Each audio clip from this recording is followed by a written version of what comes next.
Oke, bismillahirrahmanirrahim. Assalamualaikum warahmatullahi wabarakatuh. Hari ini saya akan sharing-sharing mengenai apa itu email marketing. Oke, silakan dilihat videonya dan setelah itu praktekkan agar hasilnya maksimal. Baik, teman-teman semua,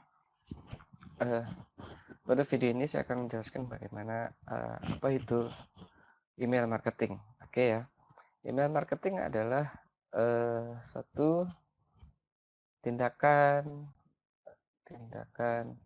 komersil ya, komersil berupa pesan yang dikirimkan kepada para audiens ya atau kepada calon buyer ya. Yang dilakukan komersil itu bisa berupa promo produk ya, lalu promo diskon, lalu ada lagi info produk produk baru ya, lalu pesan-pesan komersil inilah yang disampaikan kepada database teman-teman yang dikirim kepada email mereka. Ya, kenapa harus pakai email? Kenapa tidak cukup di media sosial saja seperti Facebook, Instagram, dan lain sebagainya? Karena kalau di media sosial itu sifatnya umum ya. Ketika teman-teman status secara personal, baik itu di Facebook ataupun di Instagram, nah maka si status teman-teman ini tidak banyak dilihat atau sifatnya itu publik ya, tidak individu. Kalau di email marketing ini bagaikan teman-teman tuh face to face sama calon buyer.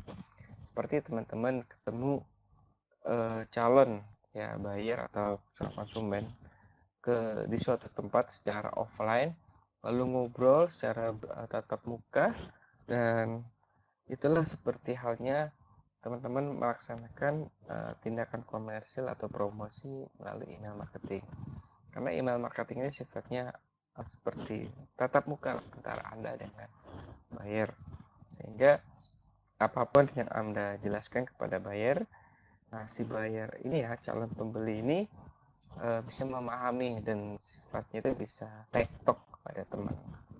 Kalau di media sosial, status Facebook ya atau yang lainnya itu publik ya, jadi tidak terkoordinir mana yang sesuai dengan produk Anda, mana yang bukan, sehingga status teman-teman tuh terkesan basi ya, dan tidak ada like ataupun komen, sehingga penjualannya pun menurun dan penawarannya tidak menarik. Oke teman-teman, lalu pada email marketing juga teman-teman bisa tindakan mengumpulkan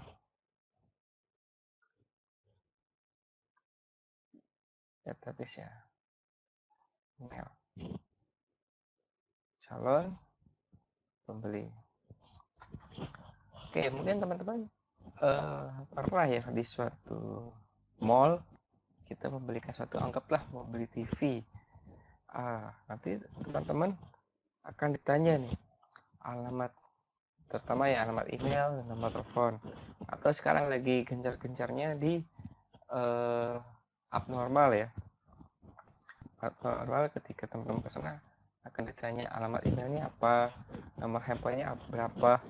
Nah, ini mereka mengumpulkan database teman-teman dengan tujuan ketika akan ada produk baru atau promosi-promosi baru, mereka bisa dengan segera mengirim ke alamat email teman-teman.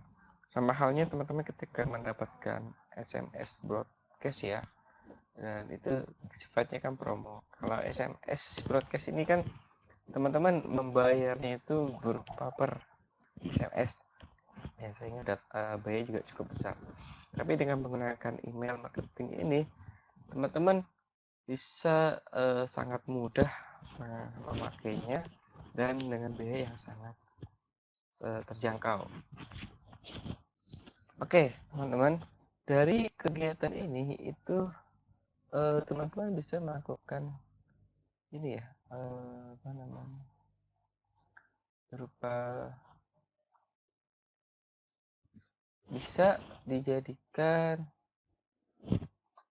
bukan dijadikan ya, memakai tools ya, sehingga ketika teman-teman memasarkan ini, nah teman-teman sudah memakai tools ya. Ada dua konsep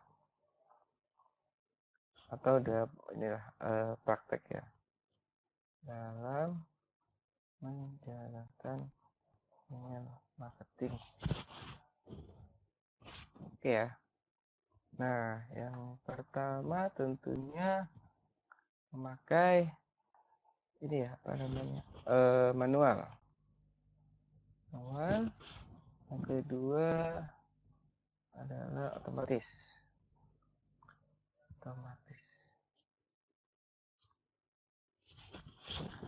Ketika teman-teman pakai yang manual, maka teman-teman mengirim email itu satu persatu ya, mengirim email satu persatu. Nah, dengan mengirim email satu persatu ini teman-teman, mungkin kalau sifatnya puluhan email itu nggak masalah ya. Tapi kalau teman-teman sudah punya database berupa ratusan atau ribuan, itu sangat capek ya. Seperti halnya teman-teman mengirim email di Gmail ke relasi bisnis teman-teman secara personal ya. Mungkin kalau 1-2 orang atau puluhan orang tidak masalah dan tidak capek. Tapi bila database teman-teman udah ratusan ribuan, ini sangat melelahkan ya. Jadi dan menghabiskan waktu ya kalau pakai manual kan. Jadi bila database sudah ribuan, sangat melelahkan.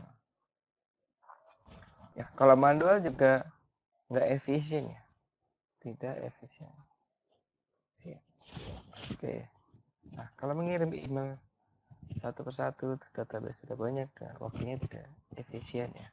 Apalagi kalau ada database yang beda platform ya. Misalkan platform teman-teman pakai Gmail. Lalu ada calon buyer ini pakai Yahoo. Nah, teman-teman kan harus ini ya, memikirkan bagaimana bisa mengirim ke Yahoo. Jadi nggak efisien ya dan nggak efektif. Kalau pakai otomatis tentunya sangat efisien. Efisien. Dan juga menghemat waktu ya. Menghemat waktu. Lalu juga sekali kirim bisa ribuan. Kirim. Oke. Bisa ribuan email ya. Dan tidak dikategorikan sebagai spam. Tidak dikategorikan sebagai spam. Ya. Kalau teman-teman pakai email tools ya, tools otomatis, harganya sangat efisien ya ketika teman-teman bekerja, lalu juga menghemat waktu ya dalam broadcast atau mengirim email, dan sekali kirim email itu bisa ribuan ya. Tidak satu-satu seperti manual tadi. Dan yang paling penting adalah tidak dikategorikan sebagai spam oleh platform email tersebut. Kalau teman-teman pakai manual satu persatu, maka dikategorikan bisa dikategorikan sebagai spam. Jadi email teman-teman tidak akan terbaca oleh calon buyer teman-teman sendiri. Oke ya. Jadi semoga bisa dipahami. Untuk video selanjutnya saya akan menjelaskan bagaimana mendapatkan database email ya, sehingga teman-teman bisa menjalankan praktek ini dan tentunya menggunakan tools yang sangat efisien dalam mengirim email itu sendiri. Terima kasih, semoga bermanfaat. Jangan lupa dipraktekkan ya, dan tentunya dengan praktek teman-teman bisa langsung mengaplikasikan ilmu yang saya jelaskan ini. Terima kasih. Wassalamualaikum warahmatullahi wabarakatuh.